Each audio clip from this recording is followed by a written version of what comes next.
Doubting Thomas. 2 words. That's what he gets. 2 words that have followed him for 2,000 years and turned one moment of honest demand into a permanent character flaw. I want to push back on that, hard. Because what gets called doubt in Thomas is something the church has never been entirely comfortable naming correctly. And what gets lost when we reduce him to that label is one of the most important things the early Christian story has to offer about what real belief actually looks like.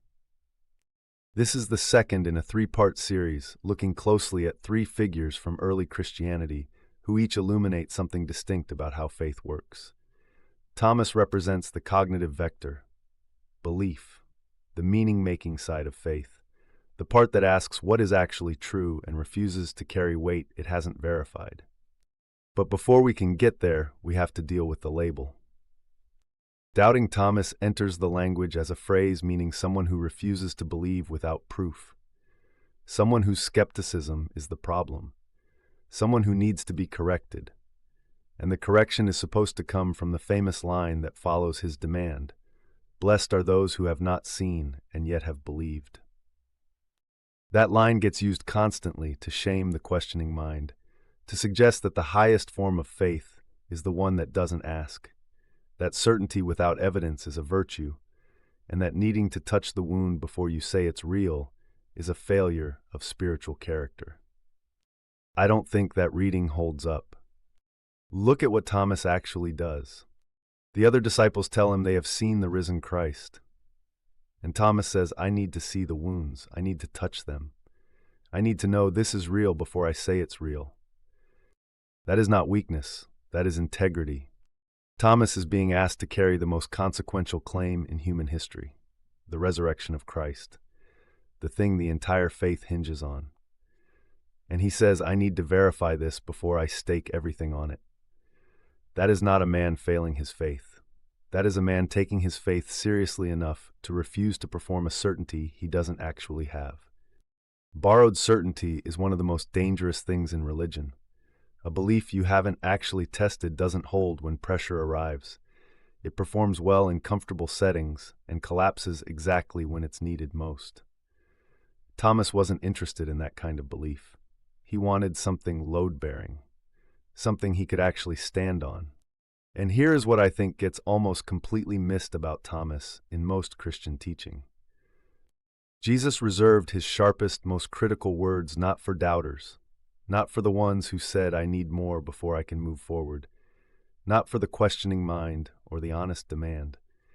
He saved that heat for the religiously certain, for the Pharisees, for the scribes, for the ones who had built elaborate systems of doctrine and hierarchy and institutional authority and placed those systems where God should have been, for the ones who were so completely sure they were right that they could not recognize truth standing directly in front of them, for the ones whose certainty had become a closed loop that nothing could penetrate.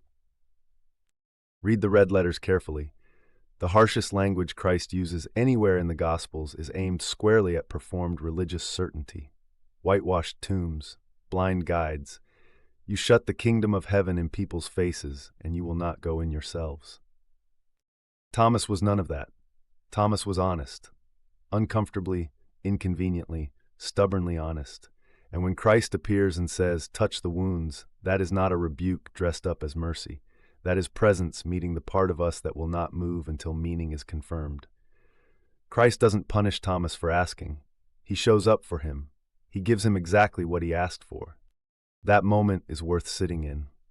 Because what it says is that the God Thomas was trying to honestly reach was not offended by the reaching, was not put off by the demand for something real, showed up precisely because the question was genuine. Now, Thomas also appears in the Gnostic tradition. The Gospel of Thomas is one of the most studied early Christian texts outside the institutionally selected canon. It opens with a striking claim. Whoever finds the interpretation of these sayings will not taste death. It presents Jesus as a teacher of hidden wisdom, of living words that carry life inside them.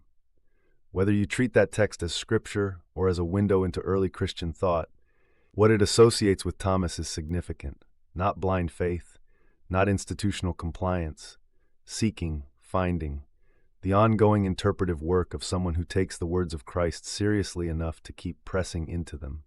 That fits the Thomas of the resurrection account more than the label ever did.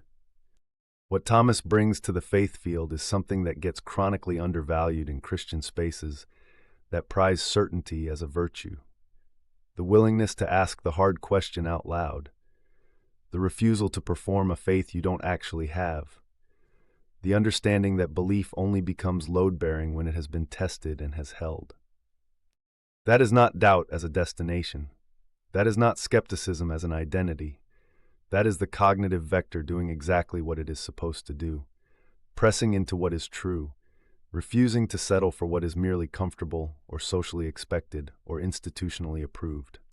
Thomas tests, and what he finds when he tests is not a system, not a doctrine, not an argument that finally crosses the threshold. He finds wounds he can touch. He finds presence that showed up for his question. And he responds with the most direct confession of Christ's identity in any of the gospel accounts, my Lord and my God. No hedging, no qualification, full weight, full commitment. That is what the cognitive vector looks like when it has done its work. Not endless suspension, not permanent skepticism.